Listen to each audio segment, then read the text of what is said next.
A single black mom takes her son to the park when two cops suddenly accuse her of suspicious behavior. But what they don't know, she's an FBI agent, and their careers are about to end in the most shocking way. It was a warm Saturday afternoon when Monica Hayes decided to take her 8-year-old son, Jordan, to Lincoln Park. The spring sun peeked through the tall oak trees, and the air was filled with the laughter of families enjoying the day. Monica, a tall, graceful black woman in her mid-30s, carried herself with quiet confidence. She wore jeans, a simple white blouse, and carried a picnic basket while Jordan chased pigeons nearby. To everyone else, Monica appeared to be just another single mother spending the afternoon with her son. But behind her calm smile, she carried a weighty secret. For the past 10 years, Monica had worked as a highly skilled FBI agent in counterintelligence. Her identity, however, was strictly guarded.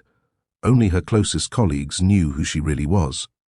In public, she lived a normal life, just Jordan's mom. As Monica spread a blanket under a tree and unpacked sandwiches, she noticed 2 police officers patrolling nearby. Officer Daniels, a broad-shouldered white man with a sharp jawline, kept glancing at her. His partner, Officer Miller, leaned in and whispered something that made them both chuckle. Monica felt the hairs on her neck stand up. She had seen that look before, the kind that carried judgment, suspicion, and unchecked authority. Jordan ran back to her, holding a toy car, but Monica's eyes stayed fixed on the officers. They were approaching. "Excuse me, ma'am," Daniels said, his tone clipped and authoritative. "We've had reports of suspicious activity in the area. Mind telling us what you're doing here?" Monica's jaw tightened. She forced a polite smile. "I'm having a picnic with my son. That's all." But the officers didn't back off. Instead, they exchanged looks, their smirks widening. To them, she wasn't just a mother. She was a target. Little did they know, the woman they were about to harass was far more than she appeared. The sun was warm on Monica Hayes' skin as she spread out a blanket for her 6-year-old son, Jaden. His laughter filled the park as he kicked a ball toward the playground. Monica smiled, soaking in the rare, peaceful moment away from her demanding job at the FBI. She kept her badge and firearm hidden in her purse, not wanting to reveal her profession, while simply being a mom enjoying the day. But her peace didn't last long.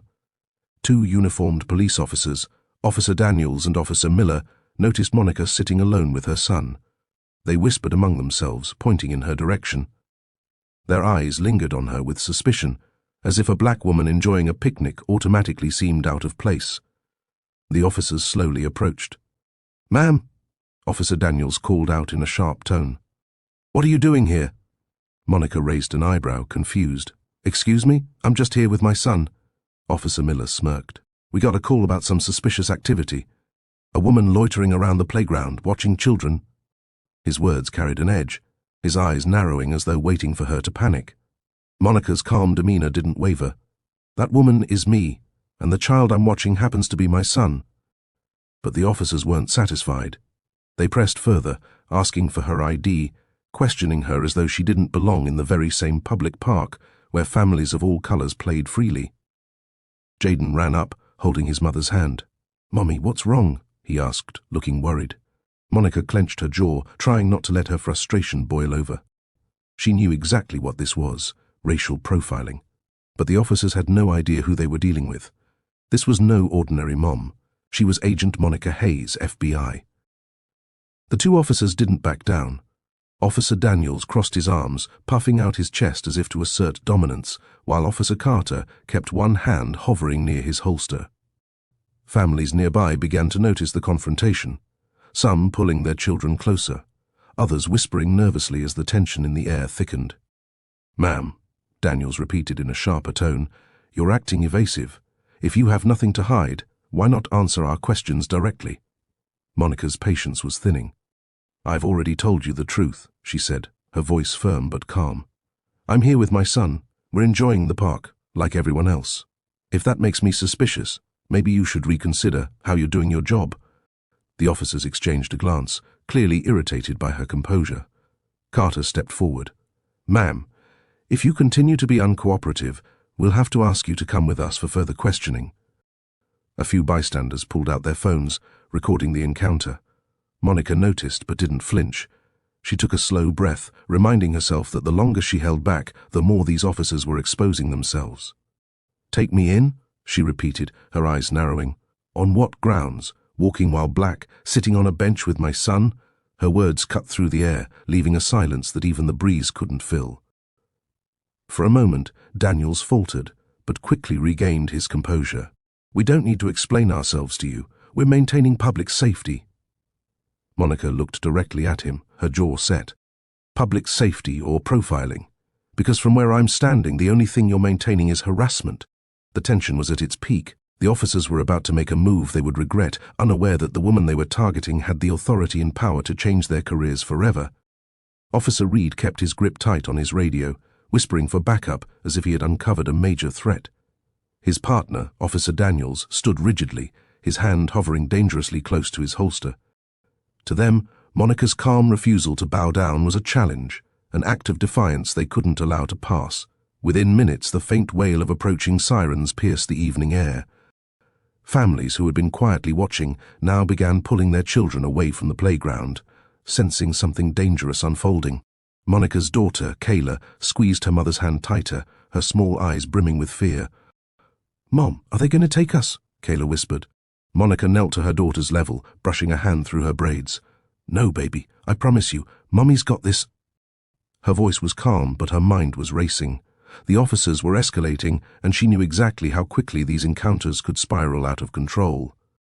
3 more police cars pulled into the park, their red and blue lights casting flashing shadows across the grass. Officers piled out, some placing their hands on their belts, others exchanging tense looks as they approached. Reed pointed in Monica's direction, painting her as a threat before she had even spoken a word. She refused to comply. "Possible threat to public safety," Reed exaggerated, his words laced with authority. Monica stood tall, her posture unshaken. She scanned the group of officers, noting each badge, each name tag, cataloguing every detail. She had been in briefing rooms where cases just like this were discussed, except now she wasn't the agent studying the incident. She was the target. Taking a deep breath, she reached into her bag, slowly and deliberately. The officers stiffened, their hands tightening on their weapons. Monica knew the moment of truth was coming. This was the line between being profiled as a suspicious woman and revealing who she truly was.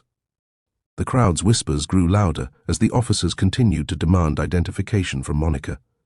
Parents pulled their children closer, unsure of what might unfold. A few bystanders pulled out their phones, sensing that something was deeply wrong. "Ma'am, if you don't comply, we'll have to detain you for further questioning," Officer Daniels barked, his tone sharp and dismissive. His partner, Officer Miller, smirked, clearly enjoying the scene. Monica's patience had reached its limit.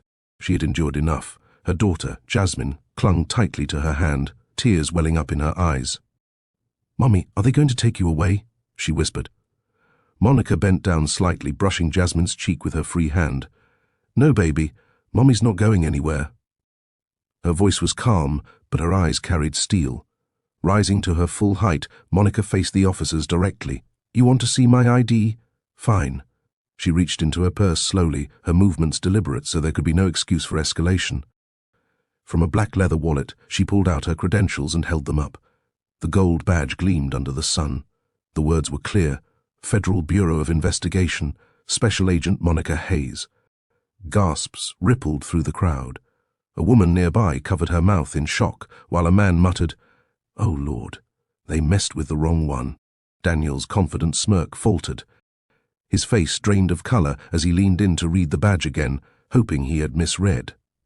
Miller shifted uncomfortably, suddenly very aware of the dozens of eyes recording their every move. Monica's voice was steady, powerful.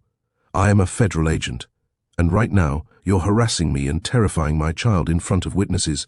Do you have any idea how serious this is?" The park fell into absolute silence.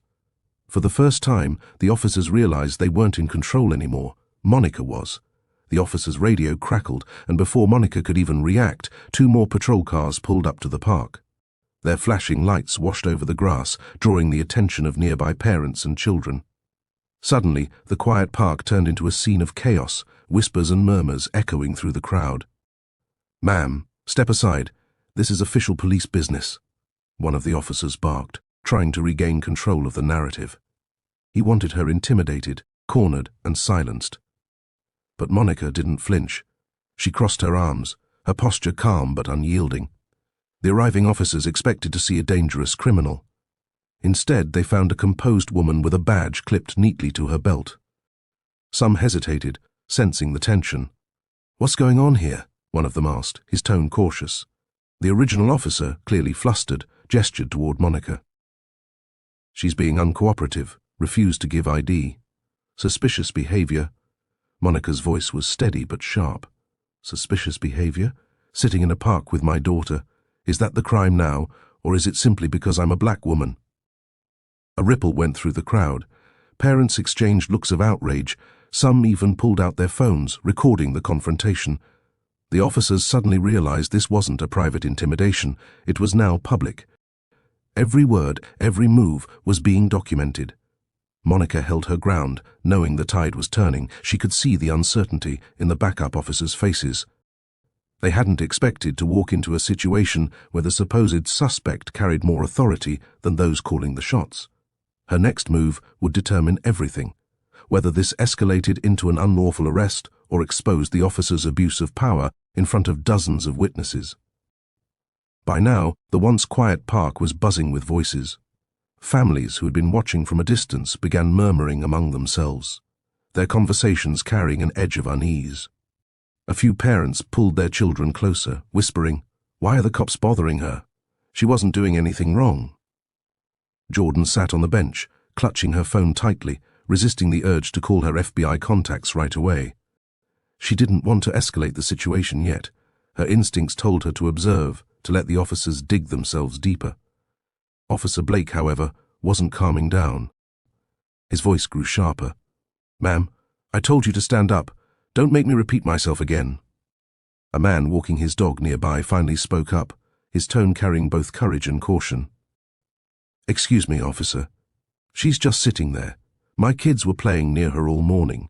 She hasn't done anything suspicious." The crowd nodded, murmurs of agreement rippling through the air. Blake turned sharply toward the man, his glare icy. "Sir, stay out of police business if you don't want to get involved." The tension thickened, but the crowd didn't disperse. More phones were now held in the air, recording every second. The people knew what they were witnessing could easily turn ugly, and they weren't about to let it happen in silence.